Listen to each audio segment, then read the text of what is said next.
The defining feature of God is that he is being. He is existence. He is the only existing thing that is not contingent on something else. Everything, it's either God or death. He sustains everything, but nothing sustains him. Right. And so, isn't that what you want the most in life? You know what I mean? Is to like be eternally sustained. Welcome to the Byond Sunday podcast, where we continue the conversation of God beyond Sunday. Today's guest is the one, the only, the rabbi, self-proclaimed rabbi. No. We have Eric Hamilton. No. Everybody, clap. Do you want me to restart that? No, you're good. We also have an audience. Okay, we got Frank and we got Eric's beautiful wife right here, Kaylin. So if you hear stuff, that's what's going on. It's a little harder. In the background. Huh? If they're like chuckling in the background. Yeah, if they're chuckling in the background, it's a little bit harder. I'm going to be honest. I'm getting a little red, but we're going to go with it. We're going with it. All right. So Eric, how are you, dude? First of all, I didn't give myself the title rabbi, so that's something that you gave me. I didn't give it to you. Tell the story. Yeah, you did. Who said it for the first time? I think it was Eric. I think it was Frank. So let's just get into, I want to get into kind of like your story, your upbringing. I know you are you own your own media company, which is pretty cool. Yep. I want to get into that. How'd you get into it? Yeah. But let's start with your upbringing, right? You are a PK kid. I am. That's Yes. interesting. Some PK kids, everybody knows the stigma with PK kids. You turned out all right. Yeah. So let's get into that. Well, what would you say is the stigma for PK kids? Somebody help me out here. No, don't refer to them. Okay. So, you always hear like PK kid, like they tend to be more rebellious. Okay, gotcha. They tend to am I wrong? No, I just wanted to make sure that your definition was the same as my definition. Okay, and so would you say it was accurate, my definition? Yeah, well, not for me. That's what I'm saying. Yeah. You came out pretty Yeah, decent. but I have heard that growing up. That Right. PKs are. And maybe we can get into why you think that is. Yeah. Well, let's get into first you and your whole and your story, your upbringing. Yeah. Right, you were obviously raised in the faith. Yeah. So how was that for you? Oh man, good question. So when I was a kid, my dad was not a pastor the entire time. He did not pursue leadership in the church. It was something that was more sought out for him. And so when I don't think there was ever a moment though that I like recognized that, oh, my dad is now a leader in a church or something like that. But growing up in the church, do you feel this way, like that you don't remember part of your childhood? Yeah, 100%. Okay, yeah. That's how I feel about the church in a lot of ways. Right. It wasn't my church journey or my faith journey really starts in middle school, I would say, because that's, I think, when I really started forming like an actual identity for myself. Mm-hmm. Otherwise you're just a kid. So talk about a little bit about that, right? So you forming this identity of believing in Christ when like middle school years. Mm-hmm. Okay, how was that for you? And then like your perspective on maybe even your view of the culture around PK you. stuff. Right. Well, just in general, like how was that for you? Yeah. And we'll get into the PK stuff. Well, I remember going back into I think I was transitioning into middle school or something like that. I went to, your standard summer camp. Christian summer camp. Mm-hmm. But being at a summer camp like that, it really dawned on me, even at a young age, how distinct summer camp Christianity was from the world, right? Because you're have you ever been to a summer camp? I can't say that I have. Okay. So I'm ignorant, I guess. Okay. Well, it's interesting. It's Enlighten interesting. The summer camp experience is very interesting because like the church summer camp experience or the youth kind of student ministry summer camp, because they put you in this enclosed environment where there's not really much contact with the outside world. And it's like your own little Christian bubble or community basically. And then you just do like worship every day, worship services at night, Bible studies, like things like that, like a pretty like intensive experience of like focus on faith and the Bible and Jesus and learning and stuff like that. Even as a young kid, you know what I mean? That it can be pretty intensive. There's free time and there's fun right. things that they do and stuff like that. But yeah, so I think I recognized like how intensely unique my experience. I mean, I was a public school kid, so my experience being at something like a church camp was from just being out in the world generally. It was set apart, right? It was like, wow, everyone's kind of focused on this thing in a different way. And there's a joy, or at least a sort of, let's say, what's the right word? Fake isn't the right word. There's a sort of manufactured joy here, right? that that is, I mean, maybe I didn't necessarily think that as a kid, but I do looking back. Are you following me? Yeah, no, I'm following you. Okay. Continue. Yeah.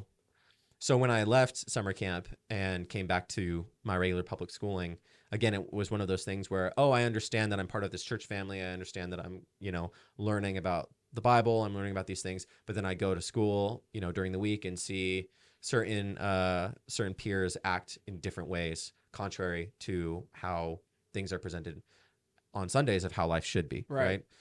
So I remember there was a sort of sexual, Bible teaching on what is the biblical sexual ethic, right? During one of these student ministries, junior high Sundays or whatever. And then I go to school the next day and I see these junior highers like feeling each other up. You know what I mean? And so it's like, so I actually like that story that I just told is probably one of the most distinct moments where I realized like, oh, like there's going to be a disconnect between my upbringing and how I'm perceiving I mean, there were things before that. I mean, like, I don't know how early it was for you before kids like started just like being disgusting and stuff like that. But, like saying nasty things to you. And, yeah, you know what I mean? Like, that's interesting. No, like I would be like, it's crazy because I would be made fun of for like saying like, I don't. It's kind of it's a little inappropriate, but like I would tell people openly, like, yeah, because everybody would brag that they're not virgins, and I'd be like, I'm a virgin. But I'd get made fun for it. Sure. One of my buddies would like tell me, he's like, hey, I can get rid of your virginity card. Right. Just let me know when you want it done. And I was like, dude, like this is kind of evil. Yeah, and that would probably be high school. But that's high school. Guessing. Yeah. So even in high school, I remember kinda like, weird, huh? No, it's the same sort of thing. I think that this was a recurring experience for me. Like I remember I had a group of friends in high school for like maybe the first 2 years of high school. And then the things that they would say, like, and it was a co-ed group, there were like boys and girls in the group, but even still it was like the sort of things that they would say. I was like, this is just gross. I don't even know what I'm doing here. You know what I mean? And so I just at some point like just left, right? Because I'm like, there's a distinction between it seems how the world should be and how I am seeing it and perceiving it. And so I don't really know why. I can't really give you an explanation as to why for me it wasn't like the opposite. Oh, the church way is dumb, or the faith way or the biblical way is dumb. Right. These people are right. You know what I mean? I don't really know what that was. Faith was never forced down my throat as a PK, which that might be it. Going back into the PK stuff, like it was always something that I was just free to explore on my own. And modeled exploration was modeled for me, but not really enforced, if that makes sense. No, that's super interesting. Yeah. Yeah, and I think that might be the distinguishing fact is when it's forced down and maybe not even really explained fairly well, like the core doctrines of also faith. If you connect it to behavioral stuff, probably. So you have to behave a certain way because of these things, not here's this really cool thing about life and about the world that you have the freedom to explore, right? Right. I think a lot of the ways in which people raise their children, almost like performative based. Yeah, perform a certain behavioral ethic. You know what I mean? As a kid, like we want you to act a certain way, behave a certain way, respect your parents, things like that. And then you connect that to the faith aspect, where because God said or things like that, it feels manipulative more than anything, right? I don't know. So I'm not trying to like hurl judgment. No, I get what you're saying. So was there anything when it came to like your walk with Christ? Is there anything that kind of was like not a stumbling block, but something that you kind of like had an internal battle with? Like yeah. So going back to the middle school thing, I would say that I remember thinking to myself, this like going into middle school, high school, I was like, these are the years where I start experiencing things, if that makes sense. You know what I mean? Like, oh, this is like when you start dating girls. This is when you start, you know what I mean? And it's like, and I remember feeling this sort of like sense of like excitement about that. Looking back on it as I was getting more mature, and kind of discovering what I'm telling you, like the disassociation between how the world is and how it should be, I recognize that as kind of this sort of like vice, or this like foolishness. You know what I mean? That it's like, oh, now like the world has something to offer me because I'm getting older. I'm going to start experiencing like grown up things. You know what I mean? And like, oh, like this is my time to shine, or you know, I don't know if that makes sense, but the idea is like you go to like parties, like high school parties or whatever, and you're like, yeah, I'm gonna like make a name for myself. Like I'm gonna, you like know what fitting I mean? in Like, pretty much. yeah, I'm gonna fit in. Like I'm gonna find an opportunity, like meet a girl, or like, you see what I'm saying? And like, yeah, I'd say there were certainly opportunities or like times in which it felt like, oh yeah, like I'm forming like myself as a person. I'm like making a name for myself. I'm like, I'm making friends. I'm like being the cool kid or whatever.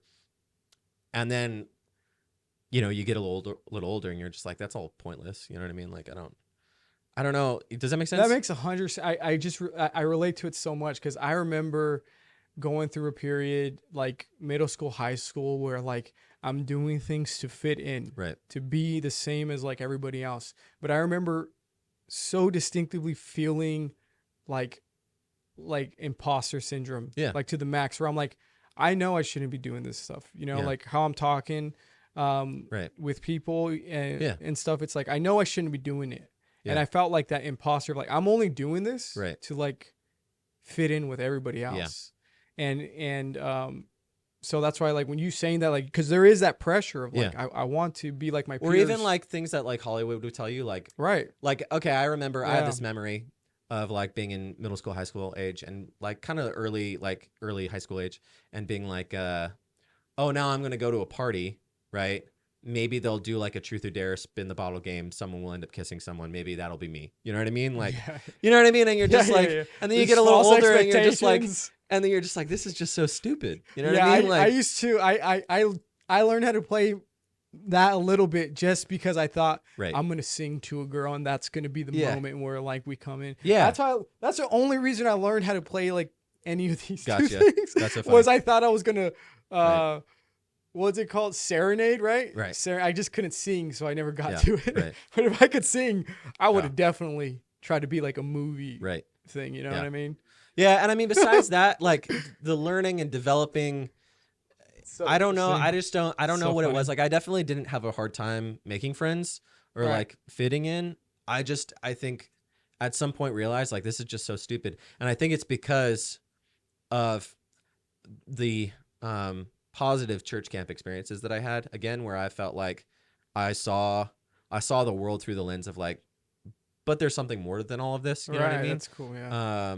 So I don't really know. Okay, like, let's talk a little bit about those positive things and that, or and how you experience, like whether it be how your father raised you or the environment, the culture environment of the church. Like what were some of those positive things that come to mind? On what maybe I don't know. I feel like the things that I will say will not resonate with a lot of people because sometimes I feel like my life is a little bit of an anomaly, especially like when you talk about the PK stuff. Like, yeah, a lot of people have like weird church experiences, and I don't really know why that is because I've never had like a truly horrible church experience.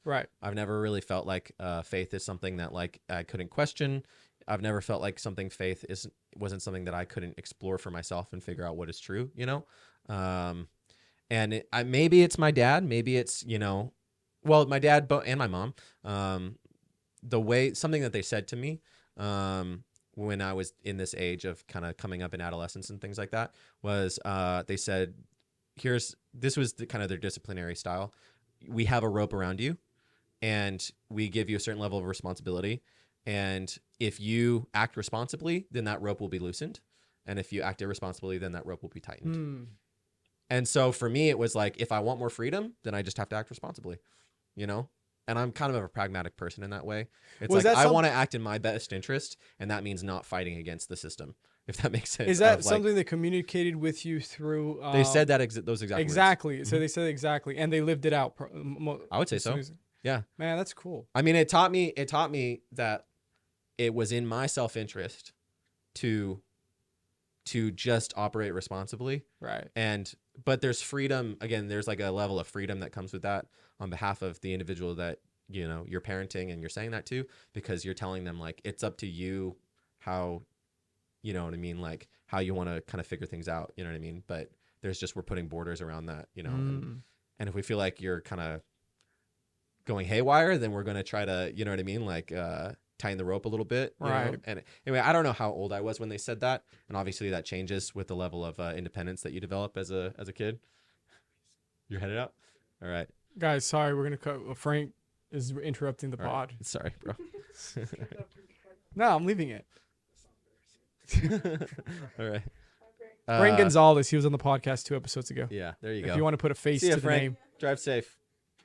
No, that's Is that making sense? no. It's interesting because I've listened to. I believe it's that guy Sean McDowell, Mhm. who he interviewed a guy where a lot of the times when you see this like this complete like 180 of a PK kid or somebody who was raised in the faith, like a distinguishing thing that is common in their lives is the taking away of choice or free thought. Right. So when you take that away, Sort of fundamentalism. right, exactly. And so that's interesting how when you're saying your experience and it's like your parents had, they pretty much, you're free roam, but to Right. a certain extent, right? Where like they're still, They gave me the opportunity to make a lot of choices. very right. early on. Yeah, exactly. Which is super cool, yeah. man. I mean, yeah, that's interesting. Like I chose where I went to high school, for example. Right. And that's yeah. so like, Like from day one, like day one as a freshman, like it was my decision. And I left man, my middle school girlfriend. I left my best friend's, you know what I mean? Middle school girlfriend. I guess, you see what I'm saying? Like it's cool. I had, Hey, it's cool. I had a friend group, you know what I mean? And I had like, yeah. you know what I mean? I had these folk that like, these kids that I liked running around with and stuff. But, and then I was like, no, I'm going to go to a different school. If like, yeah, that's interesting. because I was like, though. because I have the choice. Right. So why not? Does that make sense? Yeah, it's just foreign to me. I mean, I'm gonna be honest, because I wasn't raised like mine. Was the way I was raised was more like, hey, you're doing what I say and that's it. Like it's kind of more like no questions asked. Yeah, kinda I mean, there are thing. some moments where that is necessary. Right. Yeah. But it's just I feel like it's a little different the Yeah. way that played out. And Yeah. I don't know. I think I'm like, I don't know how this was like, maybe it's just my like genetic personality, but like I'm a nonconformist strictly. Like, can you break that down? Because I'm not that smart. like if people, shut up. If people, I don't know what that means. If people are like, I'm going to like, this is the right way, then I'm just like, no. Is it? So are you like the guy who's like, but is it the right way? Yeah. You know what I mean? Like, Interesting. or like, this is what we do. Like, this is just normal. That I'm like, That makes sense. That makes a lot of sense. like I changed my last name. Oh yeah. I changed my last name for no reason. You see, I mean, there was a reason behind it, but not because So break it that was down like, because people don't know. Okay, so his name is Eric Hamilton currently, but it was not always that. no, it was Eric Ham. Right. Yeah. And From the and house it was of another Ham. one of those things that my folks, they were like, this is something that we want to do when we got married and we didn't do it. Right. You should do it. And they probably said it even jokingly. And I'm like, You know what? I'm gonna do it. I'll do it. You know what I mean? Same thing. It's like, oh, do you want to go to this school? Do you want to go to this charter school? It's like, I guess. Yeah. Sounds fun. Sounds fun to do something different. You know what I mean? To like change up the way that you do things. And how anyway. was it the way you're being brought up? Well, like with I've heard a little bit about how your dad, how he did certain things like praying and reading like in front of y'all and stuff. But like, how was that having a pastor as in the house? Like, what My was life sister like would that say like? something different than I would say, probably. I would say it didn't really bother me. I also didn't really. I could kind of take it or leave it almost. I don't know. It didn't really affect our internal personal life as much, in my opinion. Not really until we got older. Until me and my sister got older, I would say, because he took on more responsibilities as a pastor as we got older and stuff Right. like that. So it became more of an all-encompassing thing. But when I was growing up, yeah, he modeled faith. He modeled personal devotion in his daily quiet times and things like that, like his reading the Bible, his praying in his prayer journal and things like that. So by the end of it, I mean, I was doing it like, let's say junior and senior year of high school, I was like doing that twice a day, like before bed and before when I woke up in the morning. So That's super cool. No, I think that's something that me as being a father too, I'm like hearing stuff like that. It's like I should, implement that, where Sure. my kids see that I'm not just talking about me loving Christ, but they Yeah. see me acting it out and Yeah. putting time. Well, and I'm gonna need to communicating do with that them. too because, like, for Right. me, like, I don't. My Bible reading these days is not the same as what I just said. Like morning and evening, like it's different kind. It's a different kind of Bible reading. You know what I mean? Like personal devotion is Right. different than study, and so I haven't done that in a few years. You know what I mean? Um, but I would like to get back into it at some point. I've actually thought about that recently, but yeah. So I'm gonna be honest. I don't even know what the difference would be between those two, but we'll tackle that a okay, little later. okay, I'm gonna put a pin in that. okay, Okay. So throughout high school, you would say how you lived in middle school. yeah. Your high school life would probably be the same. I know you left. Or Oh you, well, you asked like were there stumbling things? I right, mean, right, like right, I mean, everyone has their like no one is without sin, and right. so it's like any sorts of variety of vices or things that need to be purged out of you. You know what I mean? But I don't like my testimony. I never had like a very significant testimony in that like I have to like by significant I mean like dramatic. Right. I know Yeah, what you're saying. yeah. Except for the fact that it for some reason dawned to me very early on that I just wasn't interested in like being a teenager.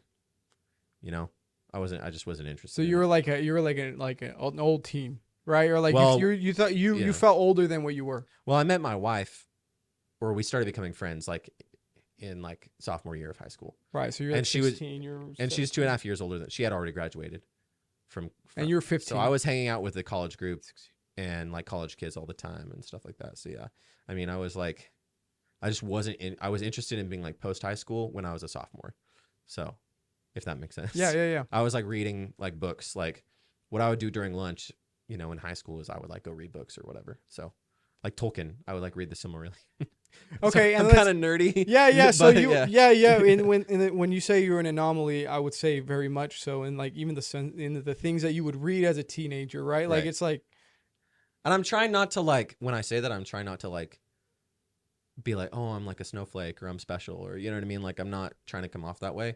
I'm just trying to you say definitely are. no. Joking. I actually hate that. So I hate feeling like, oh yeah, I'm so different. Even though I said I'm a nonconformist at heart, but I mean, Yeah. I'm more trying to describe No, I totally get it. Yeah. like where I have found myself, and ultimately say I don't know why I found myself in these places. You know what I mean? Right. At a different school, not hanging out with my friend group, things like that. You know what I mean? Hanging out with the college kids. I don't know. It just happened. So Yeah. No, I think your life is very even like the way you think, like you're not. I mean, I wouldn't say you're a snowflake. But you but, can I say mean, it. Hey, no, I'll take it but on the like chin. your personality is very unique for sure, 100% in a good way Yeah. too. Like I'm not saying that like to call you like Yeah. Sometimes I'm sorry. I hope I'm not coming off a certain way. no. Sometimes, You're an amazing person, dude. well, thank you. Oh, Sometimes Brown I knows like. you. Sometimes I annoy myself, but Yeah, no, I mean that resonates with me. yeah. Oh, because I annoy you. Stop, just kidding.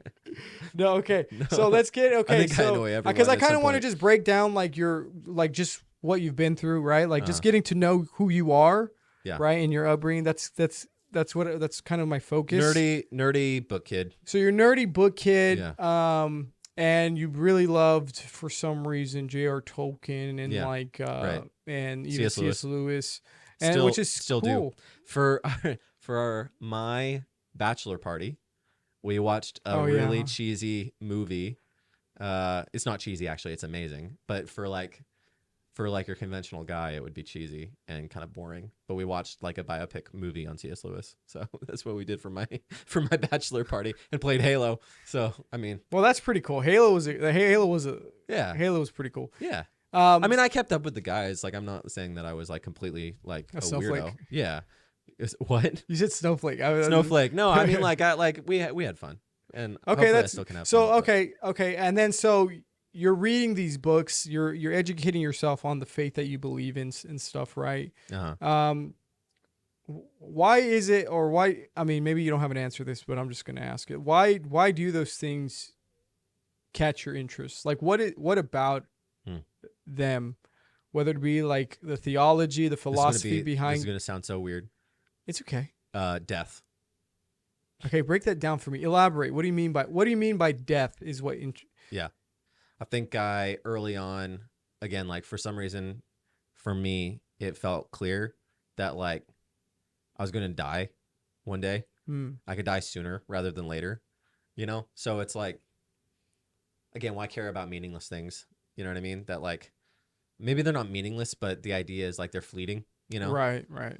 Like the book of Ecclesiastes, like, resonates with me in that way. The idea of Mm. like life is vapor, right? It just kind of goes up in a mist. You can't really hold on to it, you know? And so for me, being interested in higher, holier things, it's like, and by holy, I mean like set apart or different, like Right. than just kind of the standard, common, conventional. That I think that's why I was interested in things like Tolkien or C.S. Lewis, is because I'm like, I want to learn about the world. I want to learn about creation. You know what I mean? I want to learn about God. Hmm. I want to learn about that which is beyond kind of this age, right? Does that make sense? Yeah, I would probably just say that you maybe you had a really strong belief in your faith at a very young age. Yeah, but it's motivated in death, I think. Like, I think it's motivated in the idea that Right. like death is just like down the road, really. Right, but I would say that's a very mature way of looking at life as a young guy. Right? I mean, because as a young guy, I mean, the last thing I'm thinking about is death.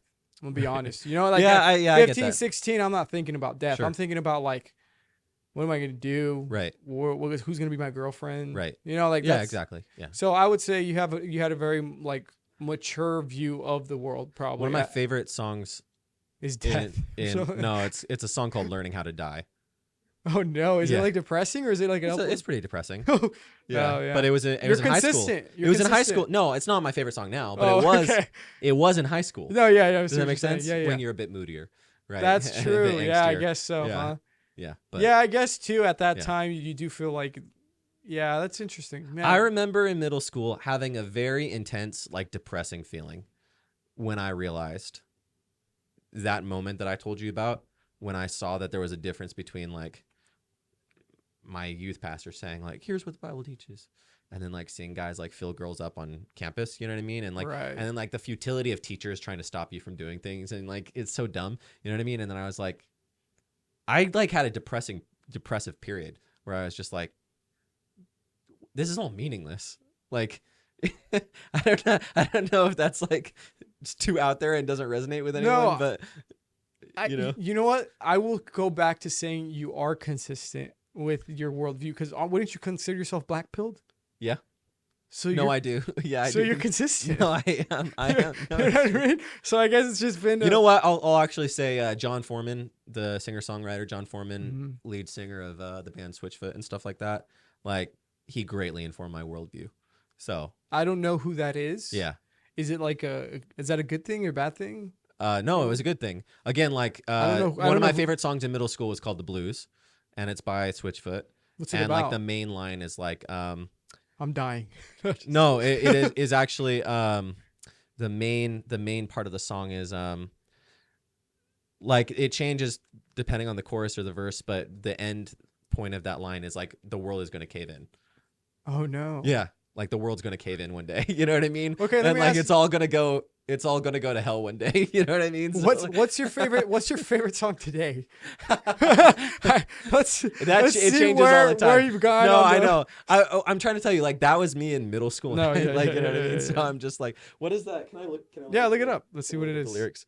You had a period where you would just like wear hoodies and like kind of just like Emo boy. yeah. No. I mean, were you like you wore black like clothes and black and No, stuff? no, no. I would think I was a pretty fun kid, but like again, like I played video game, like I played Halo with I had a fun time. Right. I'm not saying that I was like a loner or anything, or like when I say depressive, I mean it was like highly contemplative. You know what I mean? I get you. Yeah. And I think most teenagers you can say are in that sense similar to you.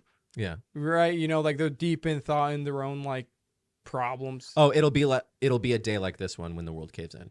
That's the main line of the verse. Whoa. Yeah. So, and then the last line of the verse is, nothing is okay until the world caves in. So, but it's like a.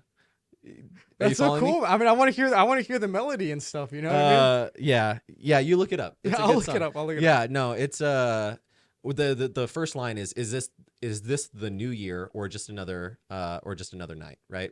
And so it's like, is this something that we celebrate, or is this just another? Is there something like bigger than the fact that like the sun goes up, the sun goes down over day, or Right. you know what I mean? And so kind of asking, it's like dealing with a meaning crisis basically. And so that's like I was like meditating on these things like at a pretty young age. And so it's this idea. I think John Foreman as a writer does focus on death a lot. And so it's the idea is like, is this all meaningless, or is there something more to this? And if there is something more to this, then what is that thing? And that's the thing that I want to pursue. So you would probably say you're like touching or scratching like philosophy kind of, you know what I mean? Like, that's right. what you're getting at. And so that's super interesting. So, okay, you're in high school, you're doing that. And then now you're teaching, right? You're doing an awesome study called the Deep End. Yes. Right. I got it wrong one time, but no, it's the cool. Deep End at North Point. Uh-huh.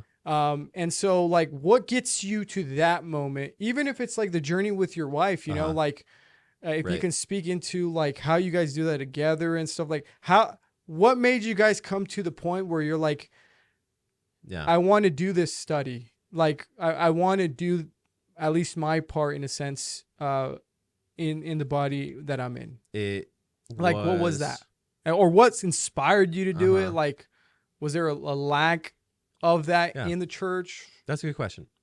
We, as far as like our involvement in North Point after we got married, or involvement in our local church, after we got married, we drew back quite a bit. And I think that part of that is natural. For one thing, we got married right before the pandemic. So, hard year. Yeah. So played Minecraft. Year of death. Played Minecraft for about a year there, and that's about it. And then did you get the joke? No, yes, I did. Okay, I did. You didn't laugh. I heard your wife laugh. You know. I don't. Anyway, sorry.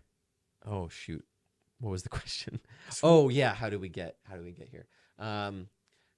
But we went to in 2022. 2022 we went to the Holy Land. We went to Israel. Now, as I said, like I had been kind of trained up in Bible reading from a younger age, right? Personal devotion and stuff like that. Not as much, honestly, study, like really intense study. In high school, I listened to like every Tim Keller sermon, every N.T. Wright talk. Like I was like, those two were, and again, very interested in C.S. Lewis, read a lot of C.S. Lewis and things like that. And then, but when we went to Israel, that is when, like, it's just said, like, it was like going to Wonderland. Like, and that's the main thing I told people when I came back from there. It was like being Alice going to Wonderland, and you come back and you're like, I don't even know how I could say that I have seen the things that I've seen now. You know what I mean? Right. Or like experience the things that I've experienced. It was surreal. And so doing that, and then actually we did work at a Pentecostal church like a few months after that. And again, it was encountering things where now like I am like piecing together a lot of puzzle pieces and like bringing together kind of a comprehensive understanding of doctrine on the Bible and things like that now I'm trying to develop something that is coherent, right? And like and so I think my views on things definitely widened, became more clear and fleshed out. And then, I think it just kind of like beamed down to me one day. I was like, Kaylin, we should like start a Bible study at North Point. And originally it was for younger. It was going to be for like early college age. Because at that point I'd been out of college for a while. Right. And so I was like, we'll do like, I don't know. I felt intimidated by teaching people older than me. And then eventually older people came to that Bible study. And so this is our second year doing it. But yeah, we are teaching through the whole Bible cover to cover. Yeah, so. It's an awesome study, man. Yeah, I've honestly learned a lot from it. My wife. Yeah, I hope so. Me and my wife enjoy going. Like we honestly do try to go every morning. What would you say is like? What do you like about it? What I like about it is the way you break down how the people at that time would be viewing things, how they would be understanding things, even the way they would view the world compared to how we view the world. Like it's completely different, right? And even like the what is it, covenants? Am I saying the right word? That God established with him, like the nuances of it, right? Like going back to the garden, like everything kind of goes back to the garden and stuff. And it's like it's so inspiring in the sense of making me want to dive deeper into scripture. Yeah. Right? Because it's like, man, you know, you think you know things, and then like you hear things that blow your mind, and you're like, man, I'm like scratching the surface right now, you know? And I always feel like that. Right. I never feel like I'm at the bottom. But you're a rabbi. I never feel like I've reached it. No, but honestly, it's a blessing. Honestly, it's really cool. We really do try to make it. It's just I'll throw my kids under the bus. No, I got you. You know, I'll throw my wife under there too. It's fine, you know. Babe, it's your fault. No, you're good. No, but it's cool, man. Okay. Both of you guys are good. So let's talk about you guys are a fairly like not new but young married couple, right? 4.5 years. Right. So you guys got married when you were 21. I was 21. You're 23. She was 23. Okay. Let's talk about that. Let's talk about, because that is kind of counterculture, right? You know, culture says wait till you're 30, wait till you're 32, wait till you're established as, and I think there's wisdom in that. You know, it's nuanced, but it is counterculture right now. To each their own. To each their own. Yeah. But let's talk a little bit about that. How is it being a young married couple? Like a genuinely young married couple. A genuinely young married couple. Like, how has that experience been for y'all? Just talk a little bit about that. Let's get into that. Because it's counterculture, you know what I mean? I feel like it kind of is. Yeah. I'm told all the time, like, why'd you get married so young? So I'd love to hear your perspective. Like, what is the point of your 20s, would you say? Are you talking, okay, for me, the point of my 20s would be, I've always been the type of guy where, like, I just want to start establishing, like, a family and stuff. Okay. Right? Yeah. And that honors God. Okay. So like, okay. Yeah. So, but what? Am I wrong? No. So this is not a right or wrong. No. Sorry, I'm asking Rabbi. I'm just no. You're making good. sure. No, I'm just curious, like what you would say. What would you say people say is the point of your 20s? Enjoy, have fun. Yeah. Have sex as much as But possible. Why? I don't understand. Because you have to experience the world. Okay, but in whatever sense they mean. I'm about to take a hard line shift in my perspective on life because it's been pretty dour. My top earning years are going to be in my 30s and 40s. You know what I mean? Right. I would say so. Yeah. Yeah. So it's for most people, it probably is. Like that. Those are my prime years, like that 20-year period. You know what I mean? Mm-hmm. Why do I want to like delay getting onto that? Like to living life like responsibly and appropriately. You see what I'm saying? Right. Like, again, why do I want to, like, aside from the morality of it, why do I want to waste 10 years? Right. Do you see what I'm saying? Yeah. Oh, experience it. You can I'm going to stop experiencing things when I'm in my 30s and 40s. Like, what are you talking about? Right. You know what I mean? Like, does that make sense? Okay. Well, let me play devil's advocate. People would say, well, having kids, having responsibility makes it harder to enjoy life. That's the only meaningful thing in life. Right. But I'm just being devil's advocate. This is what people would say. Like, what am I supposed to do? Spend waking up, sleeping, only focused on my personal pleasure? Like, yeah. I'm that'll playing make devil's advocate. No. Okay, well, hold up. I'm playing devil's advocate. Right. Yeah, you're supposed to enjoy life. Why? Because you only have one life. I'm supposed to enjoy life because I only have one life. I'm only young once. If I only enjoy my life and then I die and I did nothing to affect the world beyond my own personal pleasure, then my life was pointless. Right. Yeah, because now I am dust. Right.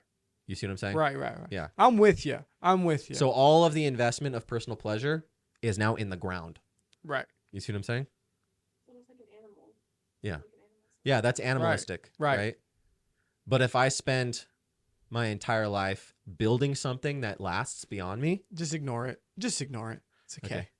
building something that lasts beyond me, building a legacy, Right. then my life is not in the ground, it's out there. Do you see what I'm saying? Right. Like the time that I spent, the effort that I put in, it's not in the ground. It's out there. Right. You see what I'm saying? Yeah. So why would I take 10 years off of that like 80-year like average that I have? Right. You know what I mean? No, I'm with you. Does that make sense? No, I'm 100% with you. And so it's like, why get married young? Well, I don't think everyone needs to get married, for one thing. But if you are going to get married, yeah, wait till the right time. But for some people, the right time, just pragmatically, earlier is better. Right. So Right. that's my answer. I mean, it's like when you're with somebody, you really are. I've heard this, I think, by Jordan Peterson, but it's like you really are. Like if you're dating somebody and you're like in your 20s, like mid 20s, and you haven't, and you've been with them for a while, and you haven't married, you kind of are saying, "I'm with you until I might find something better." Yeah. So I don't want to commit. Yeah. To Well, it's like, relationship. again, that for me is like wasting time. Right, and that would be connected to wasting time. And I feel like, again, like I probably like, I'm discovering myself as we talk, but like I probably am very obsessed with death because I'm just like, I only have so much time. You know? Right. And Okay, so- but how does your faith play into that?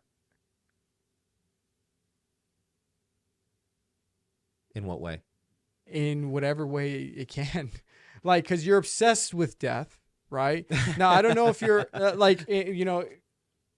the way you think right as of right now, right, is like not Mhm. wasting time because death is imminent, Yeah. right? But how does faith or your faith play into Mhm. that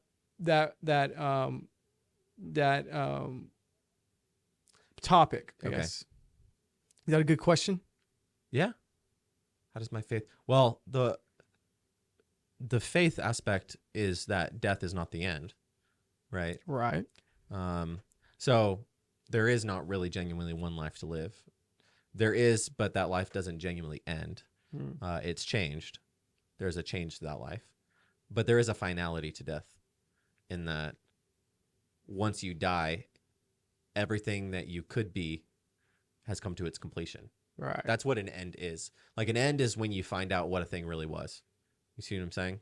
Like when you come to the end of a show, you can give your final analysis, like a TV show, right? Right. You're like, you can't do that until you get to the end. Like you can't judge, but you can't judge the show until it's done. Yep.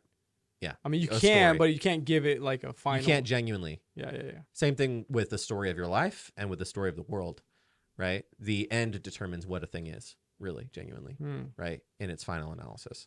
And so for on the faith aspect, like life does go on, but death does determine who I am in the end, right? And how it's reflected throughout my entire life, right? Does that make sense? Mm-hmm. I know that's kind of out there, but Well, you're a snowflake, so it's cool, I'm what? I'm a snowflake? right? Because remember No. you answered that. I'm just. No, I'm trying to bring it all I back. gotcha. You know what I mean? No, I understand. I'm well, sorry, does that I'm- make sense? No, it makes 100% sense. Are you lying? No, I get what you're saying. Where like how you're saying how at the very end, right? Well, I think that's why the text seems to say that you're judged on the life that you live.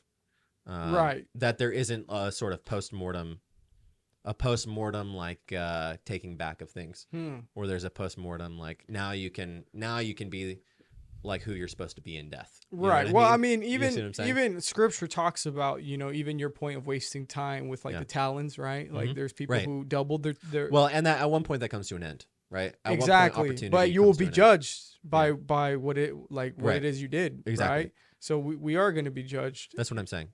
And yeah. so no, it makes sense what you're saying. So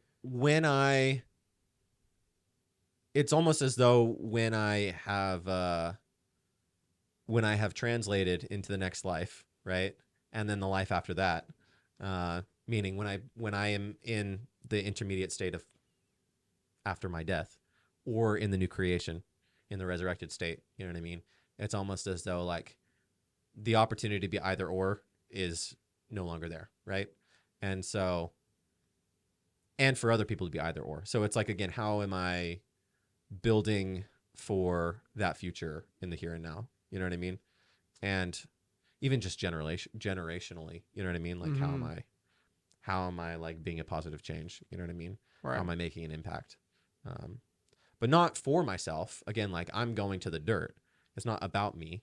It's about who is going to, like I really like the idea of like building a bridge that, or like working on building a bridge that you're never going to walk on. You know what I mean?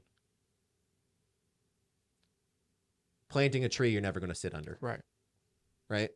Right. It's Feel me? it's something that's living past you Yeah. pretty much, right? Well, you It's may not never even- benefit. You may never benefit. Yeah, it's like Moses. Yeah. Yeah. Right? There you Moses going and Mhm. like never getting to the promised go. land, Yeah. but He never gets there, but he will. right, He will one day. right, after death. Yeah. After the final analysis has come, not just for him and his life, but for the entire world. Right. Right. Does that make sense? That makes sense. I'm just thinking about it. I think that that's how I think about things. At least I try to. Yeah. You're consistent for sure. I try to be. Death. Yeah. So if I'm going to get you something for your birthday, something with death. No. Okay. No. I'm saying the idea of death That was is a joke, by the way. death is something that you like no one escapes from. Right. Again, and it's like it's the thing that hovers over everything, right? So Well, it's the thing too that will really make somebody think about the purpose of their life too. Right. Right? Because yeah, I mean, it's like, yeah.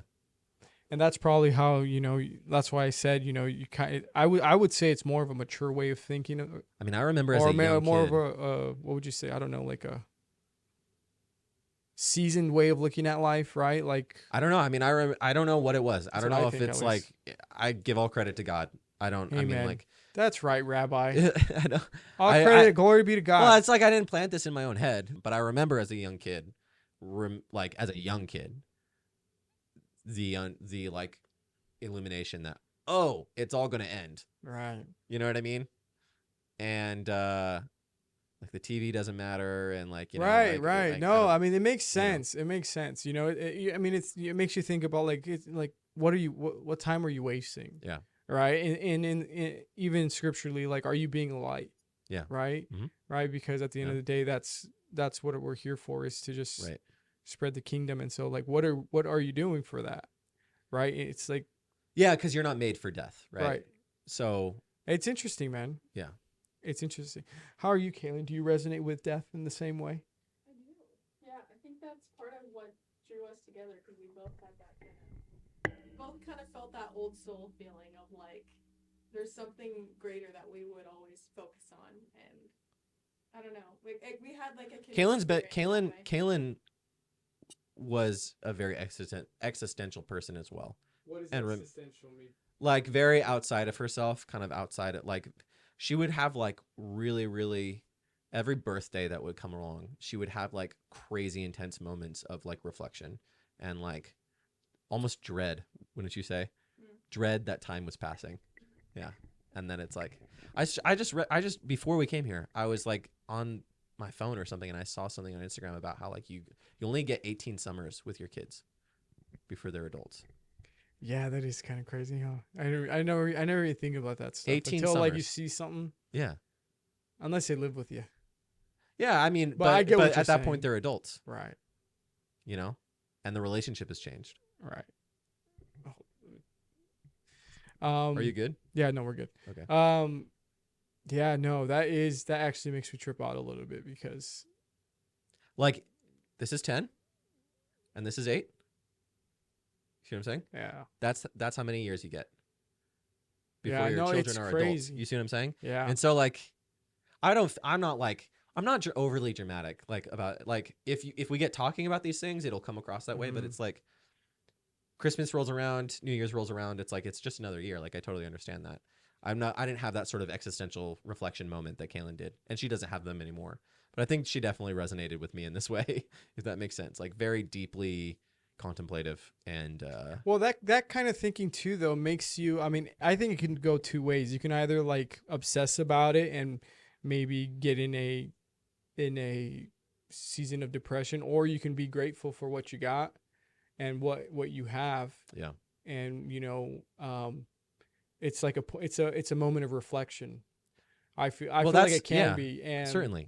and so yeah. Now you got me a little depressed though. Well, I mean, that is the just thing kidding. that makes you run to the arms of Jesus. Right. That's yes. the point. Yes. Like, that is the point, and Yeah. that goes back to what I was saying. It's like, if I am in like, you asked me why was I interested in these things from such a young age, and I feel like it's probably because I was pretty much just an existential kid. I mean, I was highly creative, so it's just how I'm wired. I don't like, I didn't ask for it, but the point is that, what is the solution to death, right? What is the solution to death? Right. And that's the thing that you want the most, right? And so that's what makes faith meaningful. Christ. Yeah. Christ is all. Christ is all. Yeah, Christ is all. Well, the defining feature of God is that he is being, right? He is existence. He is the only existing thing that is not contingent on something else, right? And meaning he doesn't depend on anything to exist, right? Everything, it's either God or death. But for God, it's just God. You following me? Yeah. Yeah. For everything, it's either God or death. It's either I run to the arms of Jesus or it's death, right? But God is the only self-sustaining thing, right? Right. He sustains everything, but nothing sustains him. Right. And so, isn't that what you want the most in life? You know what I mean? Is to, like, be eternally sustained, right? Anyway. Eternal waters, dude. Chaos waters. Well, the chaos waters, those would represent what that would represent death. That would represent what God comes to order and form into life, right? Yeah. So let me ask you this too, then. Having everything Christ-centered, right? You know, sometimes I forget, not that I forget, but I didn't think about it when I was a kid, is that marriage is really a relationship between you, your spouse, and God, right? Yep. That's the design of marriage, right? Mhm. Is that unity. And so for people who are going to get married, if you have any advice on this, only because we're both, I'm a young guy too, you know. We're what I young mean? married Like, I people. mean, yeah, how old do I look? How I old don't do I look? How old do I don't look more than 27. 27. You look about 27. Yeah. Cool. So, okay. I relate to you with that, with me and my wife also being a young married couple. But what advice can you give to people who are a young married couple, if you have any, in regards to approaching marriage? That's a good question. Even if they're in marriage, and like things that you might practice that you feel, I mean, they could be really good practical advice. I feel like, the consistency, like, the first thing that comes to my mind is, whatever you're doing that's wasting your time, just stop doing it. You know? So if you're keeping a secret, it's just going to waste your time. You know what I mean? If you are... Right, it'll eventually come out. It'll eventually... Right. That's like something that I live by, is like, no one gets away with anything. Right. I've never seen it happen. I mean, I suppose I wouldn't know it if I'd seen it happen. I guess so. Yeah. But the point is that even if I don't know it, someone knows it. Right. Right. So, if that makes sense. So, like, transparency. Transparency. Put everything on the table, all of your Right. cards, always. Mm-hmm. Hold nothing back. Because if you're not honest, then you're just wasting your time. Because you're just causing greater trouble for yourself. You're compounding interest on your debt. Right. If that makes sense. Like, no, it makes sense. And that, so even if it, like, that doesn't have to be dramatic. It could be like about even just personal grievances or struggles. Mm-hmm. You know what I mean? Mm-hmm. On behalf of both husband and wife. You know what I mean? Like, if each of them have an issue, they need to talk about it, right? I mean, it's standard and conventional to say that communication is key, but it is, right? So that would be first number of advice. Number 2 would be, your marriage does not exist to make you happy. There's happiness that comes with it, but that's a benefit, not the purpose, right? When I say happiness, I mean actual, just like pleasant feelings. Right. Right.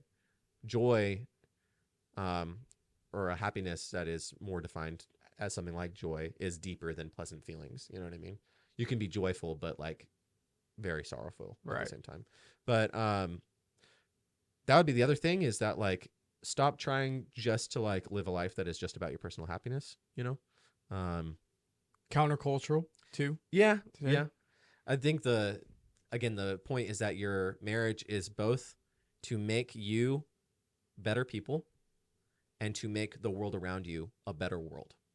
That is and by better, I mean morally better. I mean in your character, in your dignity, like you better in your spiritual life, in your emotional well-being. You know what I mean? Like those are the things that bring joy, right? Happiness is just like health, wealth, and strength, good food. You know what I mean? Like Right. those things are the pleasantries on top of meaning. You know what I mean? Icing on the cake. Right. So That's a good point. yeah. So because without those things, like our world is more richer than it ever has been, but we're more depressed and more Right. anxious than we ever have been. So I mean, it's like we are discovering more and more that like money is like nothing. You know what I mean? It's just sits on top of. It's like a good thing that sits on top of true meaning. You know what I mean? Think about that. I mean, think about that. Like that's literally true with the dollar. You know what I mean? Like Right. the dollar doesn't mean anything unless there's a deeper, invisible, spiritual meaning behind it. You know what I mean?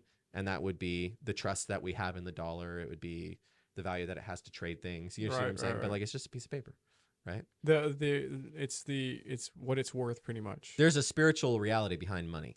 There's a spiritual inflation. Yeah. Yeah. Holy dang. Well, like money or the economy would be an example of like a power principality, right? Yeah. Because it's an invisible thing, right? Were you not impressed by what I said? No, yeah, I am. Okay, cool. Yeah, sorry. Sorry, I thought that was kind of cool, but No, yeah, I think you're spot on. thanks. Yeah. Yeah. So, or explain that, I guess. You know what I mean? I honestly wouldn't even know how. I mean, it's just Okay. inflation. Everybody knows what inflation is. Uh-huh. I honestly don't even know how to. I just thought it sounded cool, but No, it's true. Well, I would say inflation is spiritual. I'm trying to talk like inflation, right? So inflation is the power of buying becoming, or like the dollar becoming less valuable. Right, but it has no value inherently in the first place. Do you see what I'm saying? Because it's just paper in the first place, Right. And it's not even tied to any physical good. So, like again, it's the idea of its worth, pretty much. I mean, economics is like a system. There's a true system of economics that like, but again, the point is you can't draw borders around economics. You can't like grab. Could you ever hold economics? Right. Could you ever point to it? Yeah. No, you know what I mean? You could see traces of it. You could see things that give evidence to it, right? But it's one of those things that is an invisible force. In the same way, well, I won't go there. Never mind. Yeah. Go there. Where are you gonna go, dude? Well, okay. So speaking on I was going to say evolution is a spiritual force. Whoa, you got to break that down that goes over my head. I don't know what you mean by that. Yeah. Evolution. Everyone's going to think I'm an idiot for saying that, but because they're not going to understand what I'm it's saying. the internet, brah. Yeah. Everybody will have even So, okay, hold on. Like on a secular level, assuming evolution is true, it's still spiritual in that it's an unseen reality. You know what I mean? I'm pondering that. Yeah. It has physical correspondence, but it's unseen, right? Right, like there's no evidence of it. It's a belief of how we came to be, right? Even if it were to be true.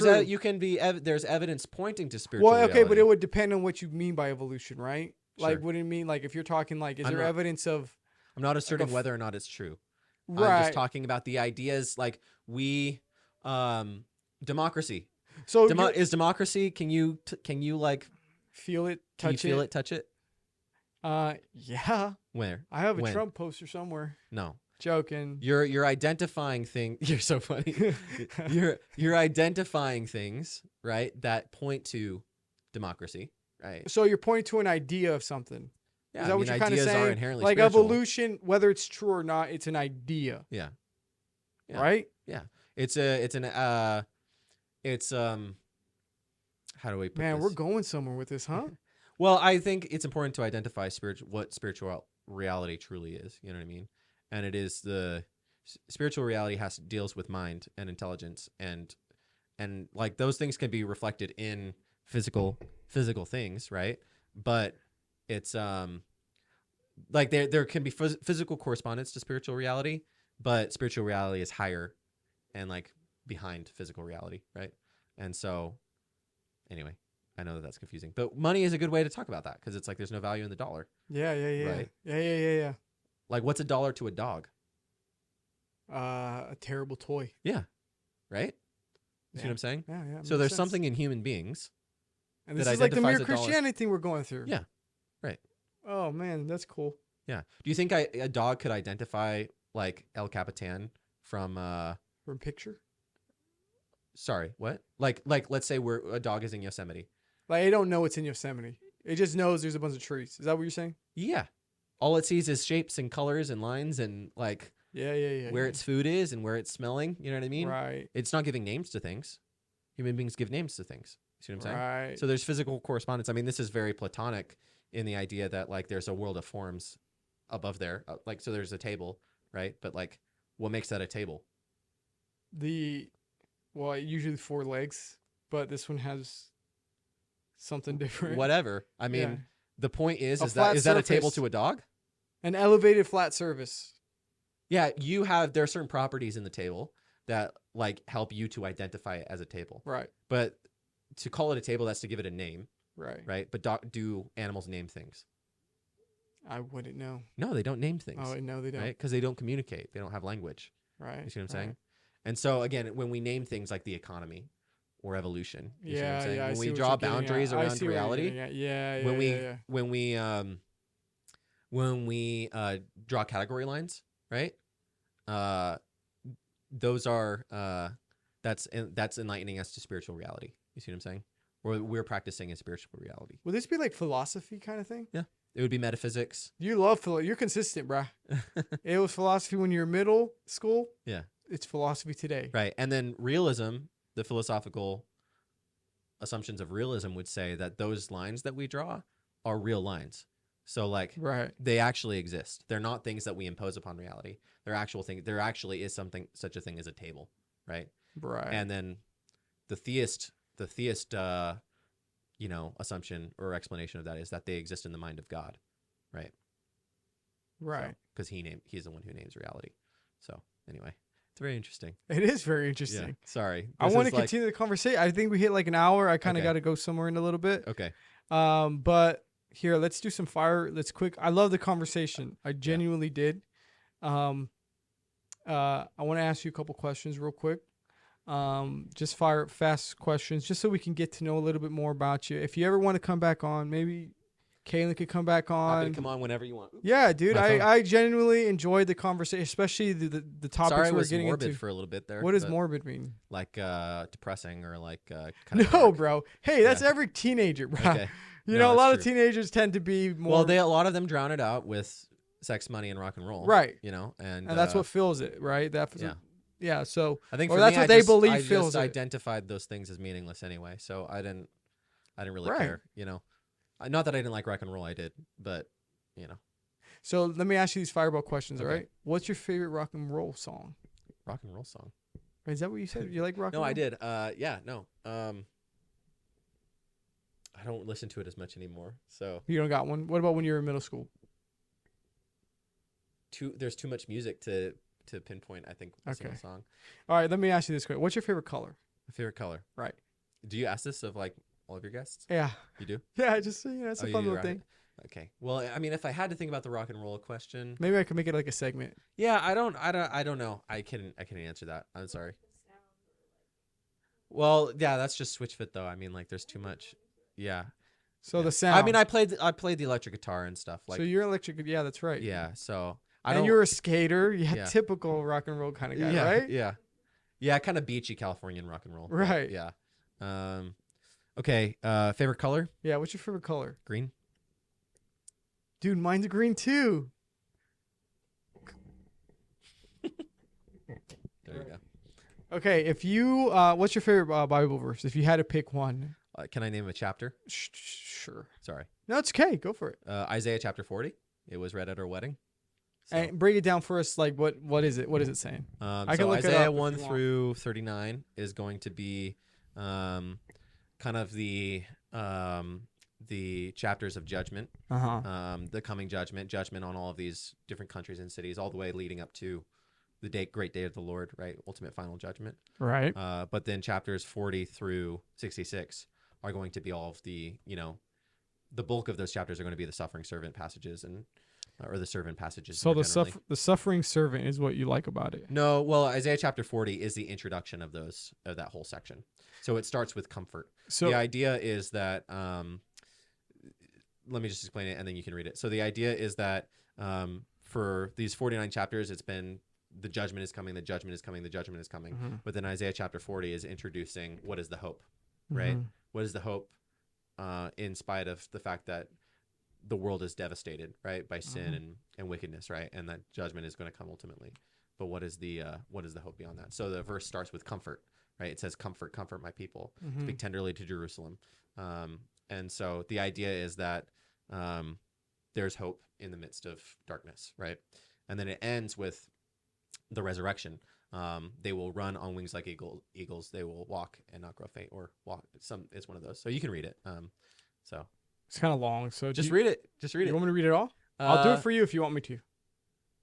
What do you want? Just read the first few verses then. Comfort. Okay, this is the NIV version. Do you just go for it? What do you prefer? No, are you good. KJV kind of guy? No, but okay. I mean, I like to read a Bible that I can understand. So. But you don't think there's like poetry in the KJV? Like it sounds like when almost like Shakespearean. I think there's poetry inherently in the Bible. I mean, it's inherent in the. All right, so you're not a KJV guy. Got it. Well, I mean, not knocking it. Comfort, comfort my people. Oh wait, comfort my people, says your God. Man, I'm a terrible reader. I get so self-conscious when I read. Good. I've never been a good reader. Speak tenderly to Jerusalem is the next, right? I'm going to do it. Sorry. Speak tenderly to Jerusalem and proclaim to her that her hard service has been completed, that her sin has been paid for, that she has received from the Lord's hand double for all her sins. Yeah. So pretty much they're messing up. Well, they had been. They have been. But it's saying comfort because that time is past. Right. Right. Anyway, you can jump to the very end of it too. What verse? He gives me strength. Yeah, just go for it. Do you not know? Have you not heard? The Lord is the everlasting God, the creator of the ends of the earth. He will not grow tired or weary, and his understanding no one can fathom. He gives strength to the weary and increases the power of the weak. Even youths grow tired and weary, and young men stumble and fall. But those who hope in the Lord will renew their strength. They will soar on wings like eagles. They will run and not grow weary. They will walk and not be faint. There you go. Beautiful, dude. Yeah. So, hey, even we'll bring it right back around. The idea that even youths come to death. Right. They grow faint. But in God, in Christ, you will run but not grow weary. All right. Anyway, does that make sense? So that's cool, man. The resurrection, eternal life comes through the one who created everything, right? So, right. Anyway. No, that's cool. Yeah. If you can give your young self one piece of advice, what would it be?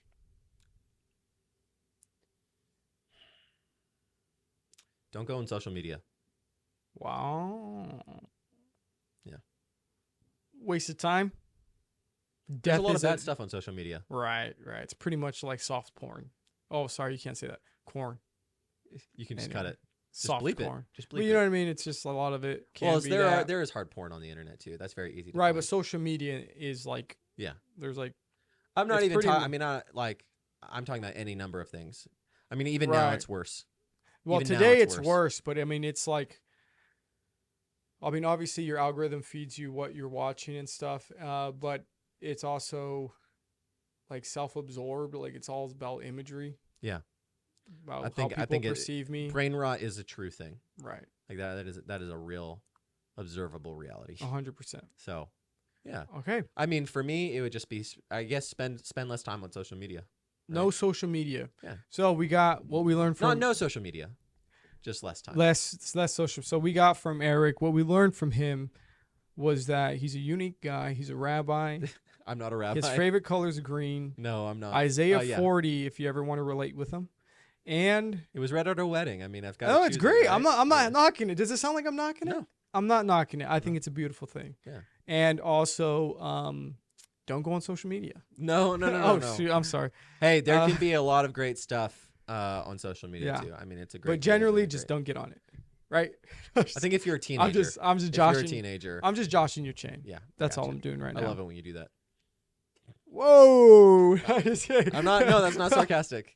No, I'm just kidding. No, I was just. no. All right, guys.